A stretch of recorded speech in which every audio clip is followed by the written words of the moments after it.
Good morning everyone, this is Dorothea from Airpost Creations 2021, and I'm sorry that yesterday something went wrong with the video. I couldn't upload it. It got lost. I don't know what happened. So the whole work was for nothing yesterday, and I'm sorry about it. Okay, so today I do what I intended to do yesterday, and let me start quickly to show you the books from Taoism that are relevant to the things that we are talking about. And here we have from Xuanzhu, Basic Writings. This is the book from Taoism, Xuanzhu, who wrote down his ideas in that book. Then we have here the I Ching, or I Ching. That's also a interesting book about Taoistic thought. And then I also have one book here, The Wisdom of Confucius. This book here, The Wisdom of Confucius, is from the Modern Library of the World's Best Books, and it has all kinds of writings about the sayings of Confucius, a little bit about his private life, about his political work, and things like that. Okay, and that one I already showed you in another video. That are the Analects of Confucius. They are also very important. Let me put the books to the side, because I have here a nice juice. I don't want it to get spilled or fall down. This one here is beets, carrots, mandarins, cucumber. So let me take a sip.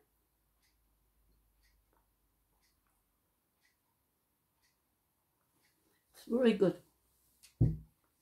So, and quickly another thing, because my channel will later on also talk about or go more into the different kinds of philosophies.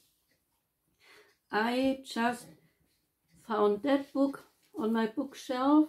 It is called Elements of Philosophy, and they have all kinds of wonderful good ideas to give us a taste of different philosophies, because this book has not only the ancient people, the ancient philosophers like Plato, like Aristotle, like Epictetus, like St. Augustine, Kant, Bentham, Mill, Nietzsche, all kinds of interesting things. Aquinas, Hobbes, Locke, what else? Plato, Descartes, Kant, Hume. So we have a lot of things later on also to talk about, and I like to give you a taste of things like that too in my channel. And I also found an interesting something in this book this morning when I looked through to tell you about the philosophical stuff that we are going to do in my channel. I found, and I like to start with it, has nothing to do with Confucianism or Taoism, but I thought that was very interesting, and it relates to Nietzsche. Nietzsche, the German philosopher, and there was an interesting article, and it was noted with the heading "Turning Values Upside Down." And Nietzsche, one of his philosophical teachings relates to the Superman or the superior man, or in German, der Übermensch. What he does here with the Superman or the superior man or the Übermensch is he writes about that person that is better than everybody else, and he rejects the concept of equality in his writings, in this particular writing, because he wants to have this particular Superman or the Übermensch, that he will be, well, let's say, have all the powers needed to achieve what he sets out to achieve. This Superman will be the truly free man, according to Nietzsche, for whom nothing is forbidden except what obstructs the will to power. Nietzsche here didn't contemplate that this concept that he's describing of the Superman or the Übermensch can lead to something not so pretty, which we all know led to Hitler in Nazi Germany to overtake directly writings from Nietzsche to justify the things he did in World War II. I don't think Nietzsche intended that at all. I'm not saying that. Nietzsche truly didn't intend it, but it only shows how certain ideas, certain philosophical concepts can be taken for the good and also for the bad. Somebody can say, well, he meant it that way, so that justifies my behavior on the world scale, and I can do whatever I want. And we know what Hitler did.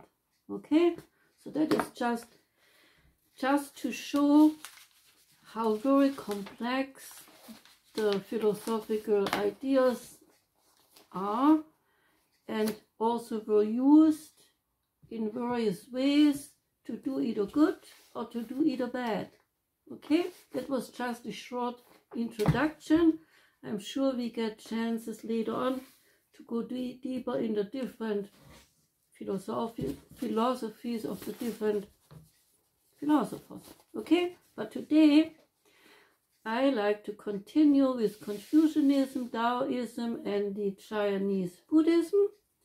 And I think, mentioned in my last video that Confucius was called Master Kung, and Mencius, the author of the Book of Mencius, which is used in Chinese schools to teach children the fundamentals of Taoism and Confucianism.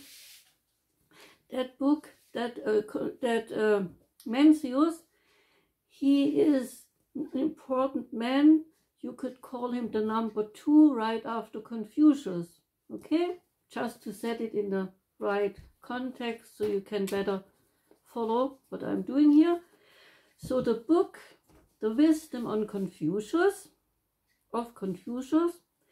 has all the important names of the followers of Confucius, his disciples in it, so we can see who was important on his way to his philosophical teachings, because the disciples too did things and helped him and spread his word and so forth. So they are important, of course, too.